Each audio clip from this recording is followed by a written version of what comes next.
Hawaii? Oh, it's great. It's beautiful. The people are amazing. And the landscape, unbelievable. I arrived this morning, and it's my first time in Hawaii. So that part's very exciting, and it's, you know, even though Los Angeles has, you know, nice beaches, and it's, you know, it's a beach environment too. This is an island in the middle of the Pacific. It's, you know, it's the Polynesian culture and how exotic it is. It starts the second you get off the plane. The air, as you know, is warm and velvety and fresh. It smells like flowers.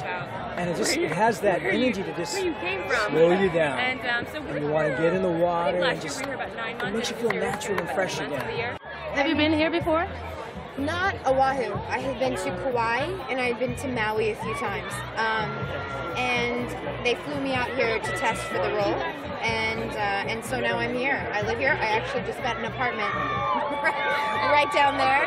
And it's beautiful. Well, look, anyone who tells you they have the secret to a successful show is lying. We don't know exactly. Other than we really liked it, we really cared, we really wanted to make it a mix of what you've seen before, which was the old show, this kind of police crime thing. But we wanted to make it also, you knew the characters. It's a family, and you're finding out about their personal lives in a way that you don't normally do in a police show. We thought that was an interesting way to do it. Hawaii is amazing. There's a reason why so many people come here. The air is beautiful. It's fragrant. You obviously have the beaches and the surfing. It feels great every once in a while, but it's so fast. But that's how everything stays so lush. Well, I think it says something that I've chosen to make my home here, and I've chosen to raise my family here, and I think it's a good place to do all of those things. And you know, you get to be outside in weather like this. I think it's really ideal.